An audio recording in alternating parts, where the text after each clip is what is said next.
My name is Adam Harrison, and I'm about to turn 46 this year.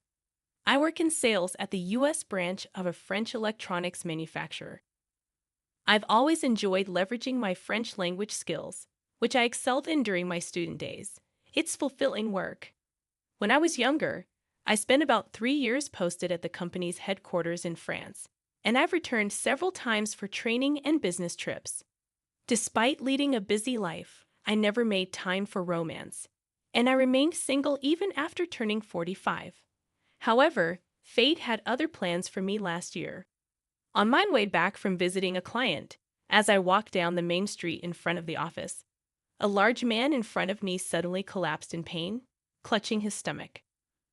I rushed to his side and asked if he was okay, but he seemed to not understand my words. Speaking to him in French, he explained that his chest hurt and asked me to call an ambulance. I dialed 911 on my mobile phone, and while I was on the call, a sophisticated woman in her 60s approached us, asking what was happening. I explained that the man spoke only French and was having chest pains. She identified herself as a nurse and took charge, asking the man about his pain and checking his pulse. When the ambulance arrived, she relayed detailed information about the man's condition to the paramedics and accompanied him. I was impressed by how efficiently she handled the situation. I later encountered her again when my father, who lived alone, was hospitalized for colon surgery. She happened to be the nurse assigned to my father's room.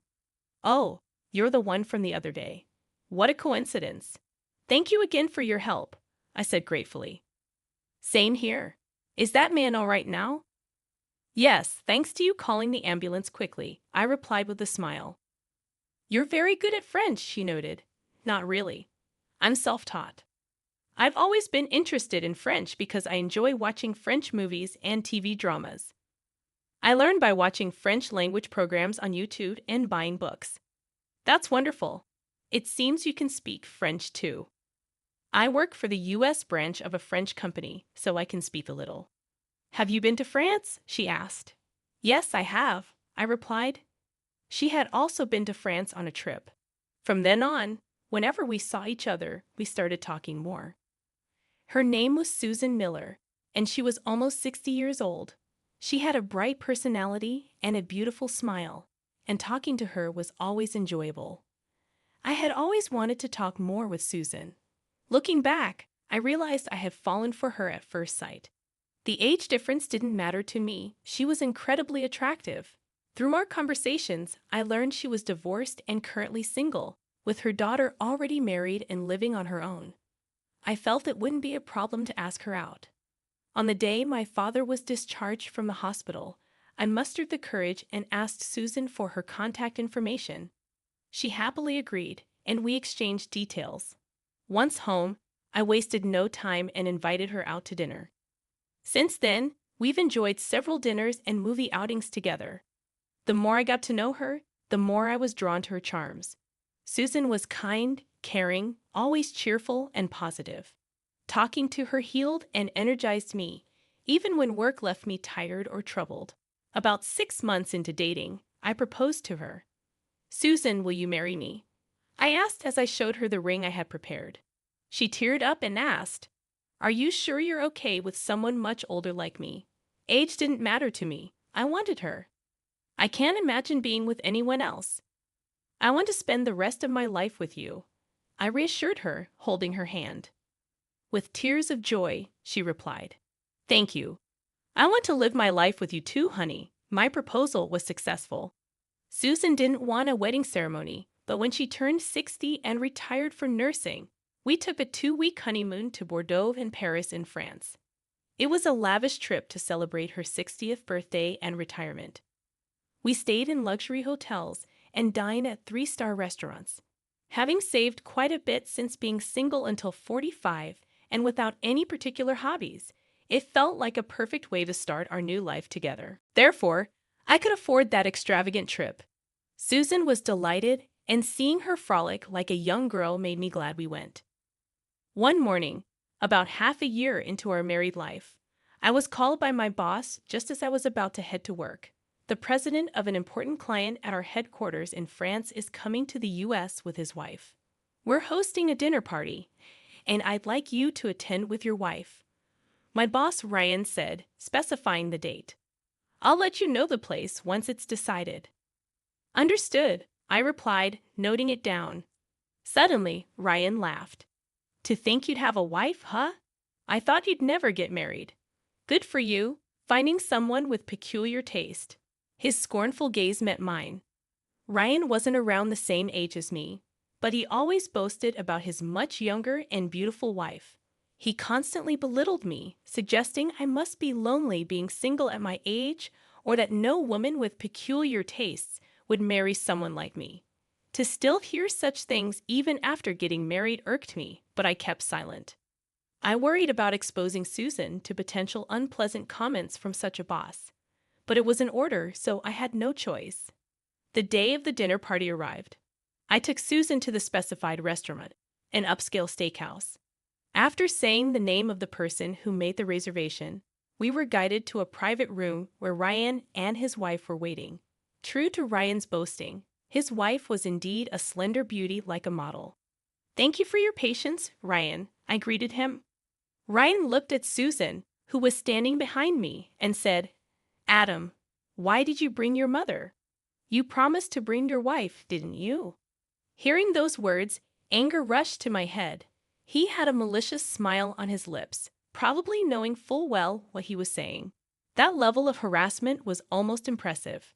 She's not my mother. Let me introduce you.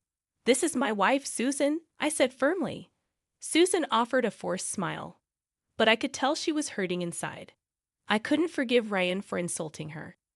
I decided then that if he made another disrespectful remark, I would not hold back my response. Soon after, our client Lewis arrived with a young employee guiding him. Nice to meet you, everyone. I'm Lewis. Excuse me, but my wife Emma is in the restroom. I'll introduce her later, he said in French. Ryan, his wife, Susan, and I all introduced ourselves in French.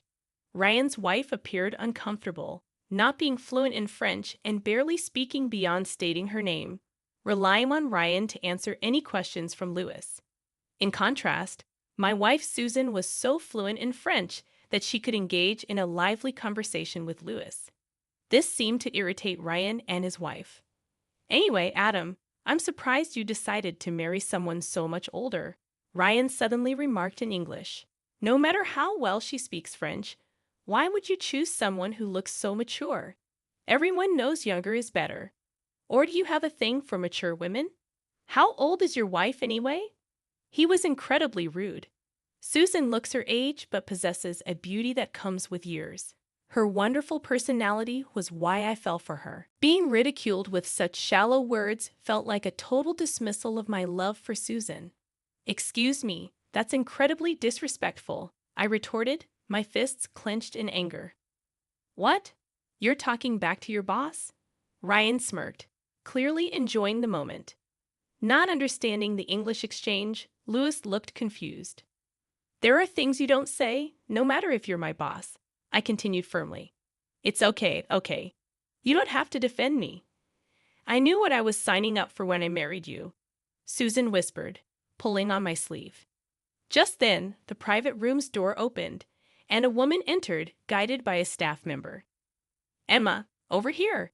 Everyone, let me introduce you to my wife, Emma, Lewis announced, standing up. Emma was an elegant woman around 60 years old. She glared at Ryan and began to speak fluent English. I heard your conversation. I am very displeased. Apologize to them right now, Emma demanded. Ryan was speechless, caught off guard by her firm tone. I'm sorry, he stammered. Not to me. Apologize to them. Emma insisted, her anger unabated. Turning to us, Ryan apologized. Adam and Susan, I'm terribly sorry for my rude comments. Please forgive me. Emma explained the situation to Lewis in French. Then, turning back to us, she said, What an incredibly rude thing to say. I refuse to dine with someone who speaks so thoughtlessly. I'm leaving.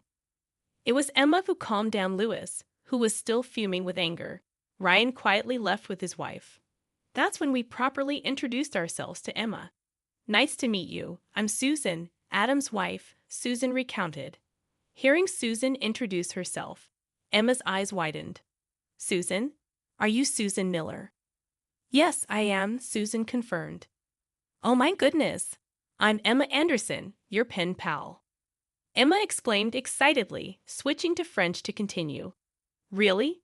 You're that Emma? Susan looked equally surprised. They held hands, rejoicing over this serendipitous meeting. Listening to their story, it turned out they had met on an online forum and had been exchanging emails for over 20 years. Susan taught Emma English, and Emma taught Susan French. That explained why Emma spoke English. Susan was shy, so they had never video called before. That's why they didn't recognize each other's faces. What a coincidence! To meet a pen pal from overseas like this, Susan marveled. The dinner went well with Emma and Susan's conversation taking center stage. The food was delicious, and Louis and Emma enjoyed it too. That was really fun. I can't forgive Ryan's remarks, but I'm truly happy Emma and Susan met by chance, I reflected. Louis had heard about Emma's longtime pen pal before. I'm very satisfied. Having enjoyed the local cuisine, I'll mention this to our headquarters in France, Louis said after the meal. The couple left, and the reception seemed to have been a success. That night at home, Susan said to me, Adam, thank you for standing up to Ryan earlier. I acted tough, but if you had agreed with him, I would have been deeply hurt. I was relieved and happy you spoke up for me. Of course I would. No matter who he is, I can't allow anyone to speak ill of my dear Susan. But you mentioned you had prepared yourself for this when we got married. I didn't know you felt that way. It was a bit of a shock. Well, we do have a 14-year age difference. I don't look young, and the age gap is quite obvious, isn't it? I was ready for people to say things, but it was good that your parents agreed to our marriage without any objection. My goodness, that you needed such preparation to marry me. Again, thank you for marrying me, Susan. That's nothing compared to the happiness of being with you, she said, smiling warmly. Seeing her smile, I felt even more affection for her. A few days after Louis returned to France, I received news that a major deal with his company had been finalized. He had insisted on sending his regards to me. It seems Louis also reported Ryan's inappropriate comments to our headquarters, resulting in him being demoted to a regular employee. I was promoted to manager in his place, reversing our positions. Since that day, he has never looked down on me again. He became quite subdued, showing respect towards me, which was satisfying. Susan and Emma continued their friendship through emails and calls. Susan is now planning a trip to Lyon, where Emma lives. Seeing Susan excitedly talk about it, I wanted to continue to protect her smile. I want to make her happy, that's what I thought.